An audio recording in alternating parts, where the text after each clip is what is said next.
ಎಲ್ರಿಗೂ ನಮಸ್ಕಾರ. Welcome back to my YouTube channel Sujata fashion. So ಇವತ್ತಿನ ದಿನದ ಈ ವಿಡಿಯೋದಲ್ಲಿ ನಾನು ಸಿಂಪಲ್ ಆಗಿ ಬಿಗಿನರ್ಸ್ಗಳಿಗೆ ತುಂಬಾ ಬೇಗ ತುಂಬ ಕ್ಲಿಯರಾಗಿ ಇದರಲ್ಲಿ ಕಟಿಂಗ್ ಯಾವ ಥರ ಅಂತ ತೋರಿಸ್ತಿದ್ದೀನಿ. ಸೊ ವಿಡಿಯೋ ಪೂರ್ತಿಯಾಗಿ ನೋಡಿ. ಹಾಗೆ ಈ ಕಟಿಂಗು ಒಂಥರ ಚೇಂಜ್ ಇರುತ್ತೆ. ಸೊ ನಾ ಇಷ್ಟು ದಿನ ಹೇಳಿದ್ನಲ್ವಾ, ಸೊ ಆ ಕಟಿಂಗ್ ಅಲ್ಲ, ಇದೊಂಥರ ಚೇಂಜ್ ಇರುತ್ತೆ. ಈ ಥರ ನೀವು ಬ್ಲೌಸ್ ಕಟಿಂಗ್ ಮಾಡಿ ಸ್ಟಿಚ್ ಮಾಡ್ಕೊಂಡ್ರೆ ದಿನಕ್ಕೆ ನೀವು ಒಂದು 8 ರಿಂದ 10 ಬ್ಲೌಸು ಆಲ್ಮೋಸ್ಟ್ ಸ್ಟಿಚ್ ಮಾಡ್ಬೋದು. ಈ ಥರ ನೀವು ಕಟಿಂಗ್ ಮಾಡ್ಕೊಂಡು ಸ್ಟಿಚ್ ಮಾಡೋಕತ್ತಿದ್ರೆ, ನಾ ಇಷ್ಟು ದಿನ ಏನು ಕಟಿಂಗ್ ಹೇಳಿದ್ನಲ್ವ, ಸೊ ಅದೇ ಬೇರೆ, ಈ ಮೆಥಡೇ ಬೇರೆ. ಸ್ವಲ್ಪ ಬಿಗಿನರ್ಸ್ ಇರ್ತಾರಲ್ವ, ಸೊ ನಮಗೆ ಬ್ಲೌಸ್ಗಳು ತುಂಬ ಅರ್ಜೆಂಟು ಕಟಿಂಗ್ ಮಾಡೋದಕ್ಕೆ ಬರಲ್ಲ, ಸ್ಟಿಚಿಂಗ್ ಮಾಡೋಕ್ಕೆ ಬರಲ್ಲ ಅಂತಿರ್ತಾರಲ್ವ, ಸೊ ಅವ್ರಿಗೆ ಹೇಳ್ತಿದ್ದೀನಿ. ಸೊ ವಿಡಿಯೋ ಪೂರ್ತಿಯಾಗಿ ನೋಡಿ, ಎಲ್ಲೂ ಸ್ಕಿಪ್ ಮಾಡಬೇಡಿ. ಸ್ಕಿಪ್ ಮಾಡಿದ್ರೆ ನಾನು ಹೇಳುವಂಥ ಒಂದೊಂದು ಇಂಪಾರ್ಟೆಂಟ್ ಟಿಪ್ಗಳು ಬಿಟ್ಟು ಹೋಗುತ್ತೆ. ಸೊ ಹೇಳ್ತಾ ಇದ್ದೀನಿ ಈಗಲೇ. ಸೊ ಬನ್ನಿ ಹಾಗಾದರೆ ವಿಡಿಯೋ ಶುರು ಮಾಡೋಣ. ಹಾಗೆ ಇನ್ನೊಂದು ವಿಷಯ, ನಿಮಗೆ ವಿಡಿಯೋ ಇಷ್ಟ ಆದರೆ ಲೈಕ್, ಶೇರ್, ಕಮೆಂಟ್ ಮಾಡಿ, ಹಾಗೆ ಸಬ್ಸ್ಕ್ರೈಬ್ ಮಾಡ್ಕೊಳ್ಳಿ. ಸೊ ಬನ್ನಿ ಹಾಗಾದರೆ ವಿಡಿಯೋ ಶುರು ಮಾಡೋಣ. ಸೊ ನೋಡಿ, ಈ ಥರದ್ದು ಬ್ಲೌಸು ಸ್ಟಿಚಿಂಗಿಗೆ ಕೊಟ್ಟಿದ್ದಾರೆ. ಬ್ಲೌಸ್ ಚೆನ್ನಾಗಿದೆ ಅಲ್ಲ, ಸೊ ನಂಗೆ ತುಂಬಾ ಇಷ್ಟ ಆಯ್ತಿದು. ಸೊ ಇದ್ರದ್ದು ನಾವು ಕಟಿಂಗ್ ಮಾಡ್ಕೋಬೇಕು. ಕಟಿಂಗ್ ಮಾಡ್ಕೊಂಡು ಮೊದಲು ಇದ್ರದ್ದು ಬ್ಲೌಸು ಮೆಜರ್ಮೆಂಟ್ ಎಷ್ಟೆಷ್ಟಿದೆ ನೋಡ್ಕೊಳ್ಳೋಣ. ಸೊ ನಾನು ಯಾವಾಗಲೂ ಹೇಳುವಾಗೆ ಫ್ರಂಟಲ್ಲಿ ಯಾವುದೇ ಕಾರಣಕ್ಕೂ ಅಳತೆನ ತೊಗೊಳ್ಬಾರ್ದು, ಬ್ಯಾಕ್ ಸೈಡಲ್ಲಿ ಅಳತೆನ ತೊಗೊಳ್ಬೇಕು. ಫ್ರಂಟ್ ಸೈಡಲ್ಲಿ ಯಾವುದೇ ಕಾರಣಕ್ಕೂ ಅಳತೆನ ತೊಗೊಳ್ಬೇಡಿ. ಸೊ ನೋಡಿ, ಬ್ಯಾಕ್ ಸೈಡು ಎಷ್ಟಿದೆ ಅಂತ ತೋರಿಸ್ತೀನಿ.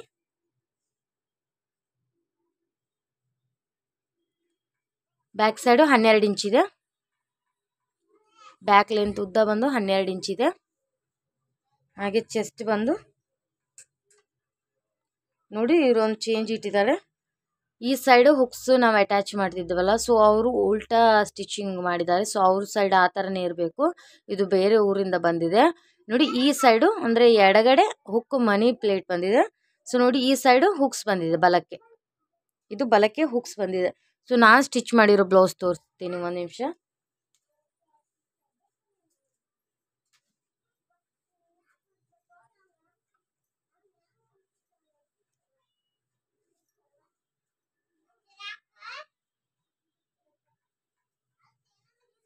ನೋಡಿ, ಇದು ನಾನು ಸ್ಟಿಚ್ ಮಾಡಿರೋ ಬ್ಲೌಸು.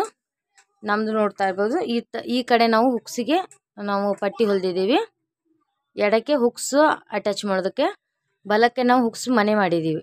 ಸೊ ಕಾಣಿಸ್ತಿದೆಯಲ್ಲ, ಬಲಕ್ಕೆ ನಾವು ಹುಕ್ಸ್ ಮನೆ ಮಾಡಿದ್ದೀವಿ, ಎಡಕ್ಕೆ ನಾವು ಹುಕ್ಸ್ ಅಟ್ಯಾಚ್ ಮಾಡ್ತೀವಿ. ಆದರೆ ಇದೇನಪ್ಪ ಅಂತಂದರೆ, ಎಡಕ್ಕೆ ಹುಕ್ಸ್ ಮನೆ ಬಂದಿದೆ, ಬಲಕ್ಕೆ ಹುಕ್ಸ್ ಪಟ್ಟಿ ಬಂದಿದೆ. ಸೊ ಅವ್ರ ಕಡೆ ಎಲ್ಲ ಈ ಥರನೇ ಸ್ಟಿಚ್ ಮಾಡಿಸ್ಕೊಳ್ತಾರೇನೋ.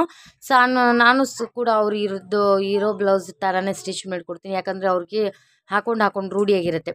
ಸೊ ನಾನೀಗ ನಮ್ಮದು ಚೇಂಜ್ ಮಾಡೋಕ್ಕೆ ಹೋದರೆ ನಮ್ಮ ಟೈಪು ಅವರಿಗೆ ಅದು ಅಡ್ಜಸ್ಟ್ ಆಗಬೇಕಲ್ವಾ. ಈಗ ಅವ್ರಿಗೆ ಬಲಕ್ಕೆ ಹಾಕಿನೇ ಹುಕ್ಸ್ ರೂಢಿ ಇರುತ್ತಲ್ವ.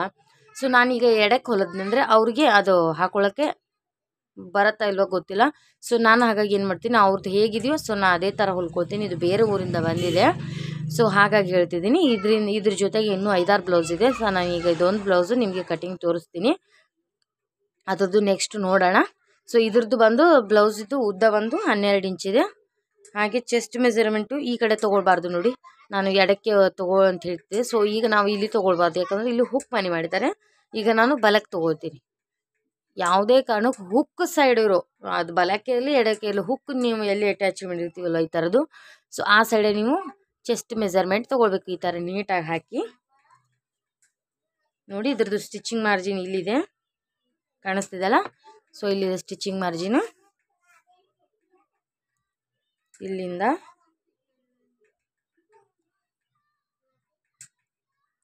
ಏಳರ ಮೇಲೆ 2 ಗೆರೆ ಇದೆ.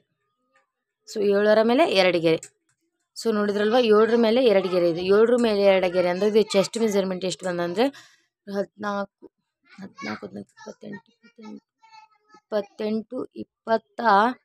29 ಇಂಚಿಗದು ಬರುತ್ತೆ. ಇದು 28-29 ಚೆಸ್ಟ್ ಮೆಜರ್ಮೆಂಟ್ ಬರುತ್ತೆ ಇದೆ. ಸೊ ಇದಿಷ್ಟು ನಾನು ಮೊದಲು ಬ್ಲೌಸ್ ಮೇಲೆ ಮಾಪ್ ಹಾಕೋತೀನಿ. ಒಬ್ರೊಬ್ರು ಇರ್ತಾರೆ ಮೇನ್ ಕ್ಲಾತನ್ನು ಕಟ್ ಮಾಡಿ ಆಮೇಲೆ ಅಸ್ತರ್ ಪೀಸ್ನ ಕಟ್ ಮಾಡ್ಕೊಳ್ತಾರೆ. ಸೊ ಆ ತಪ್ಪು ನೀವು ಮಾಡೋಕ್ಕೆ ಹೋಗಬೇಡಿ. ಬಿಗಿನರ್ಸ್ ಇದ್ದರೆ ನೆನ್ಪಿಟ್ಕೊಳ್ಳಿ, ಯಾವುದೇ ಕಾರಣಕ್ಕೂ ಮೊದಲು ಮೇನ್ ಬ್ಲೌಸ್ ಪೀಸನ್ನು ಕಟ್ ಮಾಡ್ಕೋಬಾರ್ದು. ಮೊದಲಿಗೆ ಯಾವತ್ತಿದ್ರೂ ಲೈನಿಂಗ್ ಕ್ಲಾತ್ನೇ ಕಟ್ ಮಾಡ್ಕೊಬೇಕು. ಸೊ ಇದನ್ನು ಕಟ್ ಮಾಡ್ಕೊಂಡ ನಂತರ ಈ ಥರ ಮೇನ್ ಕ್ಲಾತ್ನ ಕಟ್ ಮಾಡ್ಕೋಬೇಕು. ಇದೊಂದು ಇನ್ಫಾರ್ಮೇಷನು ನೆನ್ಪಿಟ್ಕೊಳ್ಳಿ. ಬಿಗಿನರ್ಸ್ ಏನು ಮಾಡ್ತಾರಪ್ಪ ಅಂತಂದರೆ ಮೇನ್ ಕ್ಲಾತನ್ನು ಮೊದಲು ಕಟ್ ಮಾಡಿ ಆಮೇಲೆ ಲೈನಿಂಗ್ ಪೀಸ್ನ ಕಟ್ ಮಾಡ್ಕೊಳ್ತಾರೆ. ಸೊ ಆ ತಪ್ಪು ಮಾಡೋಕ್ಕೆ ಹೋಗಬೇಡಿ.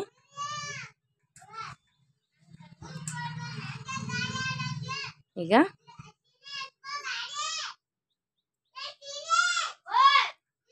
ಅವ್ರದ್ದು 7 ಮೇಲೆ 2 ಗೆರೆ ಇದಲ್ವಾ. ಸೊ 7 ಮೇಲೆ 2 ಗೆರೆ ಅಂದರೆ 2 ಇಂಚ್ ಎಕ್ಸ್ಟ್ರಾ ತೊಗೊಳ್ಬೇಕು. 7, 8, 9 ಮೇಲೆ 2 ಗೆರೆ ತೊಗೊಳ್ಬೇಕು.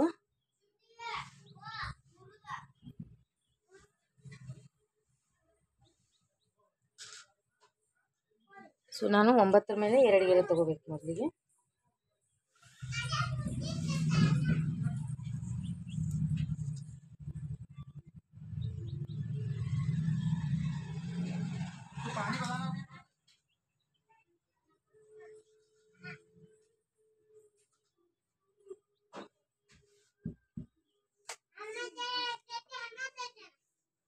ಓಕೆ, ಇರಲಿ 9 ಒಂದು ಸ್ವಲ್ಪ ಇರಲಿ. ನಾನೀಗ 9.5 ಇಟ್ಕೊಂಡಿದ್ದೀನಿ.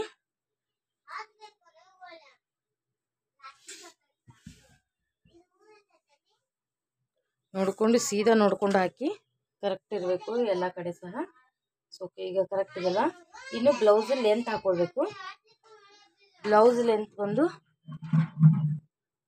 12 ಇತ್ತಲ್ವಾ. ಸೊ 12ಕ್ಕೆ ಪ್ಲಸ್ 1 ಇಂಚ್ ಮಾಡಿಕೊಂಡು 13 ತೊಗೋತೀನಿ.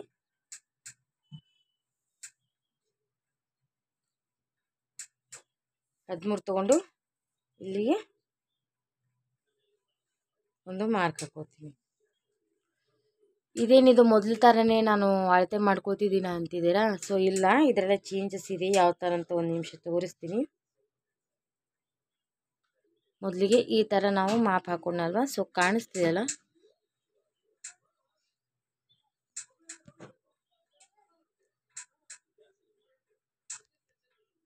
ಕಲರ್ ಕಾಣಿಸ್ತಿದೆಯಾ? ಆಮೇಲೆ ಇದನ್ನೇನು ನಾವು ಕರೆಕ್ಟ್ 9.5 ತೊಗೊಂಡಿದ್ದೀವಲ್ವ. ಸೊ ಇದನ್ನು ನಾನು ಕಟ್ ಮಾಡ್ಕೊಂಡ್ಬಿಡ್ತೀನಿ.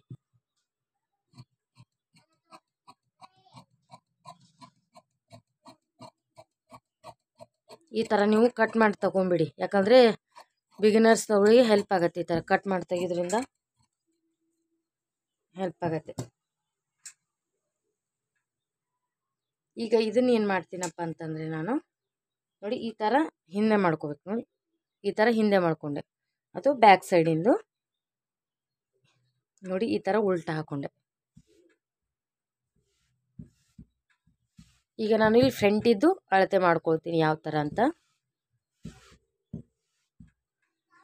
ಸೊ ನೋಡಿ ಫ್ರಂಟೂ ಹಾಗಾದರೆ ಎಷ್ಟು 13, 12 ಬಂದಿದೆ. 12 ಅಂದರೆ ಇವ್ರದ್ದು ಇದು ಕ್ರಾಸ್ ಪಟ್ಟಿ ತುಂಬಾ ಚಿಕ್ಕದಿದೆ.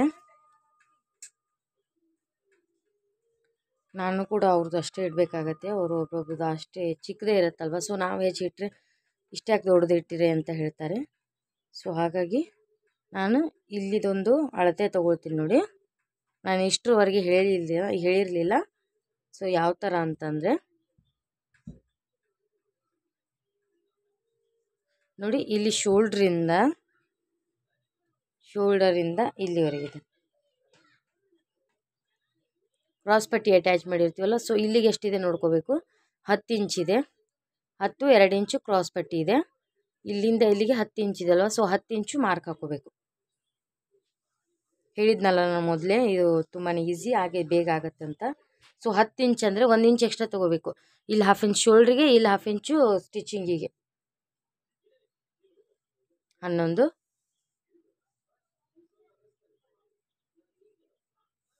ಇದನ್ನು ಬಾಕ್ಸ್ ಹಾಕ್ಕೊಳ್ತೀನಿ.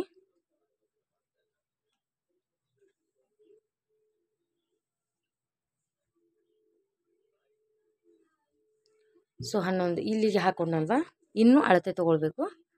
ಸೊ ನನಗೆ ಈ ಥರನೇ ಕರೆಕ್ಟ್ ಆಗುತ್ತೆ. ಇಲ್ಲಿ ಈ ಥರ ಇಟ್ಕೊಂಡು ಹಾಕ್ತೀನಿ. ನೋಡಿ, ಶೋಲ್ಡರ್ 2 ಇಂಚು. ಇದು ನೆಕ್ ಬಿಡ್ತು. ಅವ್ರದ್ದು ಶೋಲ್ಡರ್ ಎಷ್ಟಿದೆ ನೋಡೋಣ.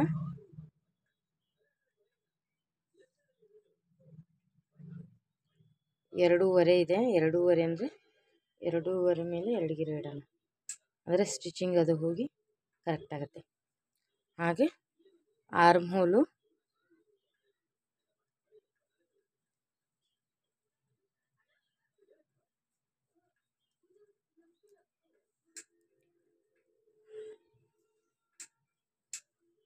ಆರ್ಮ್ ಹೋಲ್ ಬಂದು 5 ಇಂಚ್, ಆರ್ಮ್ ಹೋಲ್ ಬಂದು 4.5 ಬರ್ತಾ ಇದೆ. ಸೊ 4.5 ಆರ್ಮ್ ಹೋಲ್ ಬಂದು 4.5 ಬರ್ತಾ ಇದೆ. ಸೊ 4.5 ಆರ್ಮ್ ಹೋಲ್ ಇಡ್ತೀನಿ.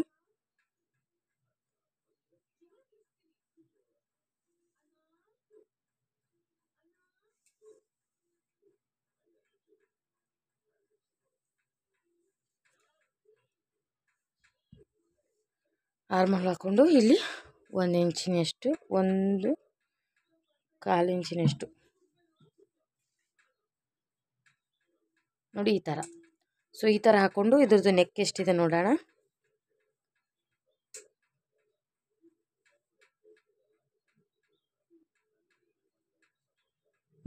ಸೊ ನೆಕ್ ಬಂದು 6.5 ಇದೆ. ಸೊ 6.5 ಇಟ್ಕೊಳ್ತೀನಿ. ಕೊಂಡು ಇಲ್ಲಿ ರೌಂಡ್ ತಗೊಂಡೆ.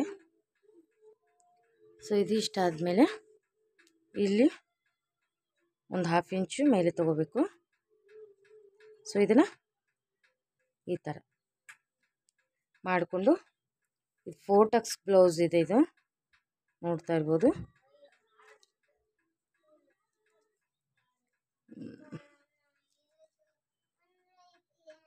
ಎರಡಂದರೆ 2.5, 1/2 ಇಂಚು ಸ್ಟಿಚಿಂಗ್ ಹಿಡ್ಕೊಂಡು 2.5ಗೆ.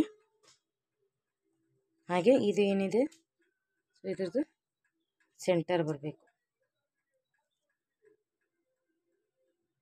ಸೊ ಇಲ್ಲಿ ಹಾಗೆ ಇದ್ರದ್ದು ಸೆಂಟರ್ ಏನು ಬರುತ್ತೆ, ಸೊ ಇಲ್ಲಿ ಈ ಥರ ಇಲ್ಲಿ 1.5 ಎಷ್ಟು, ಅಂದರೆ ಇವ್ರದ್ದು ಟಕ್ಸ್ ತುಂಬಾ ಸಣ್ಣ ಇದೆ. ಸೊ ಹಾಗಾಗಿ ಇಲ್ಲಿ ಇದು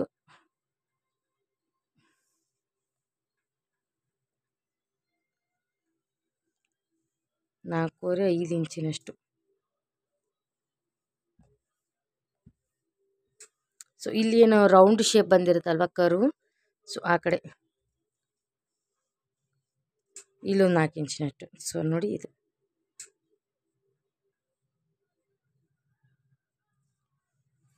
ಇದಾದಮೇಲೆ ಇಲ್ಲಿ ಕ್ರಾಸ್ ಪಟ್ಟಿದು ಅಳತೆ ಮಾಡ್ಕೊಳ್ಳೋಣ. 2.5 ಮೇಲೆ 2 ಗೆರೆ, ಹಾಗೆ ಇಲ್ಲಿ 3 ಮೇಲೆ 2 ಗೆರೆ. ಸೊ ಅಳತೆ ಹಾಕ್ಕೊಂಡು ಇದನ್ನು ಒಂದು ಬಾಕ್ಸ್ ಹಾಕ್ಕೊಂಡು ನಂತರ ಇದನ್ನು ಕ್ರಾಸ್ ಪಟ್ಟಿದು ಕಟ್ ಮಾಡ್ಕೊಂಡ್ಬಿಡ್ತೀನಿ.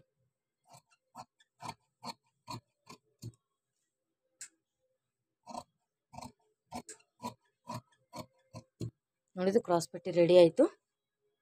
ಇನ್ನು ಆರ್ಮ್ ಇದು ನೆಕ್ಕು, ಫ್ರಂಟ್ ನೆಕ್ಕು ಇದನ್ನು ಓಪನ್ ಮಾಡ್ಕೊಳ್ಳೋಣ. ನಾನೇನು ಇದನ್ನು ಡಿಸೈನ್ ಮಾಡ್ತಿಲ್ಲ, ನಾರ್ಮಲಿ ಹೇಳಿದ್ದಾರೆ. ಈ ಥರ ತೆಗೆದು ನೋಡಿ, ಇನ್ನೊಂದು ಇಲ್ಲಿ ಬ್ಯಾಕಿನ ಒಂದು ಶೇಪ್ ಹಾಕ್ಕೊಂಡಿದ್ದು, ಫ್ರಂಟು ಬ್ಯಾಕು ಸೇಮ್ ಕಟ್ ಮಾಡ್ತಿದ್ದೀನಲ್ಲ, ಸೊ 1/2 ಇಂಚು ಮುಂದೆ ಬ್ಯಾಕಿಂದು ಶೇಪ್ ಹಾಕ್ಕೊಳ್ತೀನಿ.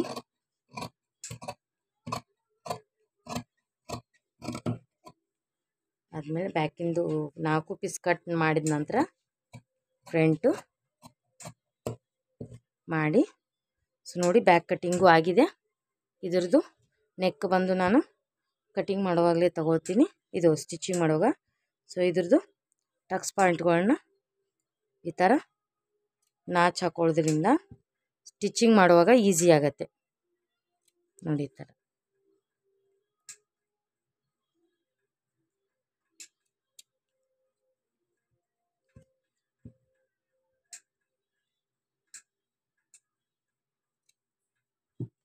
ಸೊ ನೋಡಿ ಇದು ಫ್ರಂಟು, ಇದು ಬ್ಯಾಕು, ಇದು ಫ್ರಂಟು, ಹಾಗೆ ಇದು ಕ್ರಾಸ್ ಪಟ್ಟಿ. ಸೊ ನೋಡ್ಕೊಂಡ್ರಲ್ವಾ, ಈ ಥರ ಮೊದಲು ಅಸ್ತರ್ ಪೀಸ್ನ ಕಟಿಂಗ್ ಮಾಡಿಕೊಂಡು ನಂತರ ನಾವು ಮೇನ್ ಕ್ಲಾತನ್ನು ಕಟಿಂಗ್ ಮಾಡಬೇಕು. ಸೊ ನಾನಿದು ಅಸ್ತರ್ ಪೀಸ್ನ ಕಟಿಂಗ್ ತೋರಿಸ್ಬೇಕಂತ ನಾನು ನಿಮ್ಗೆ ವಿಡಿಯೋ ಮಾಡಿದ್ದೆ.